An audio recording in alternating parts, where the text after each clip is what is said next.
First of two deadlines is coming up next week. There are some signs, as you heard there, of compromise, but will they stick? Joining me now is Congressman Jim Himes to give us some kind of gauge on how things are going. Congressman, welcome back to Face the Facts. Thanks for having me. So you heard Speaker Johnson there pitching his deal with Democrats as a win to his members, saying things like cutting funding to the IRS, returning unspent COVID money, or helping to cut spending. What's your take on it? Well, I appreciate the Speaker's optimism, but I am concerned.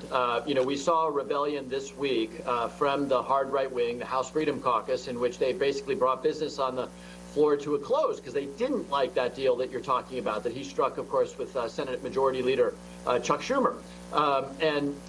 The underlying problem here is that, and we've seen this entire Congress, when something gets done that works with the Democratic Senate and works with the Democratic President, all of whom get a say on legislation, inevitably it involves Democratic votes. The problem is 40 or 50 Republicans believe that any compromise with the Democrats, particularly on issues of the budget, is treasonous. And that's why Kevin McCarthy lost his job as Speaker. And that dynamic has not changed, even though obviously now we have a new Speaker. So the question is, next week, and it's a week Friday, Friday the 19th, that the government would shut down, does Speaker Johnson figure out a way to pass the bill in the only way it's going to happen, which is with some Democratic support, in such a way that he is not thrown overboard by his own members? So speaking of that far right wing of his party, Republicans want to tie border security funding to the deal. Now, to get a bigger picture here, Homeland Security numbers showed a record 300,000 border crossings just in December.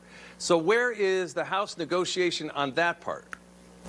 Well, most of that negotiation, of course, is happening in the United States Senate, right? And in fact, our very own Senator Chris Murphy is at the forefront of those negotiations as we speak.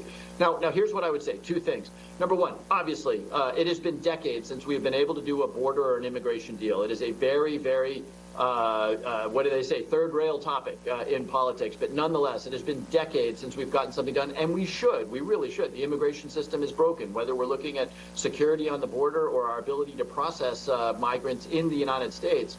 So we should do a deal. What makes me a little uncomfortable here is the Republican hardliners saying, well, we're going to hold up everything until that deal is done. So as you pointed out, they said no budget unless we get a border deal that we like. And previously, by the way, 3 weeks ago, the story was no Ukraine aid.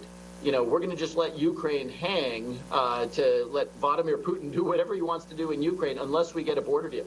So I am all in favor of a border deal, and I think that'll be tough, and we'll negotiate, and hopefully we'll compromise. All evidence to the contrary. What we shouldn't be doing is saying we're going to shut down the government or we're going to stop aid to Ukraine if we can't get that bill done to our satisfaction. Right, so the all-or-nothing approach hasn't worked until now, so it's going to be interesting to see what happens this week. All right, so blue cities like New York and Chicago are clamoring for help. They are now inundated with immigrants who are arriving by the busload from Texas. In fact, the New York City mayor is suing bus companies because of it. President Biden has signaled, though, in public he's ready to deal on immigration policy.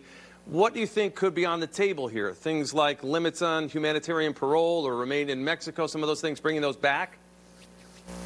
Well, there's lots of ideas, right? There's short-term and long-term ideas. In the very short term, New York, for example, the city of New York, which happens to be closest to my own district, has a rule that they must house anybody who wants a house. That's a mandate that they have in New York City. And by the way, there is a law that says that if you're a migrant here without documentation, you cannot go to work. You don't have to be a genius to figure out that if somebody is prohibited from going to work and yet they are entitled to housing, you've got a real economic problem in a place like the city of New York, not to mention, just the chaos of uncontrolled migration.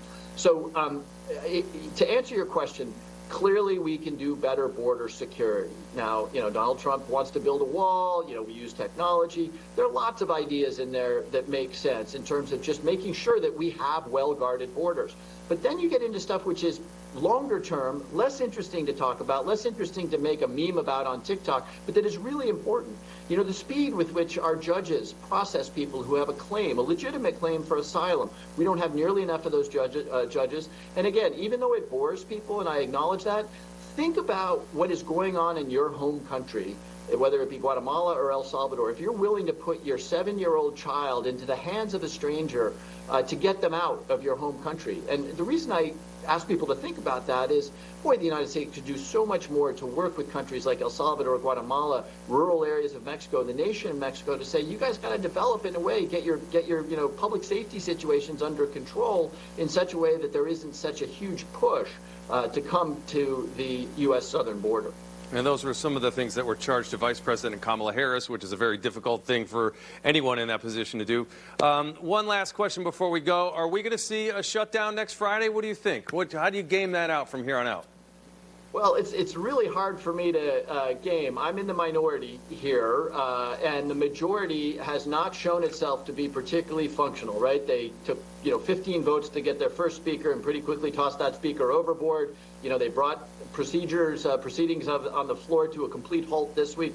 This is not a group of people that has exhibited functionality. So, look, I'm always an optimist, I guess, like the speaker, but I am concerned. And the problem with this is, chaos is one thing, but when chaos really affects our economy and affects people who work for the federal government, people who might, be relying on the services of the federal government, people who want to go to national parks, people who want to be assured that, transportation security officers aren't working extra shifts,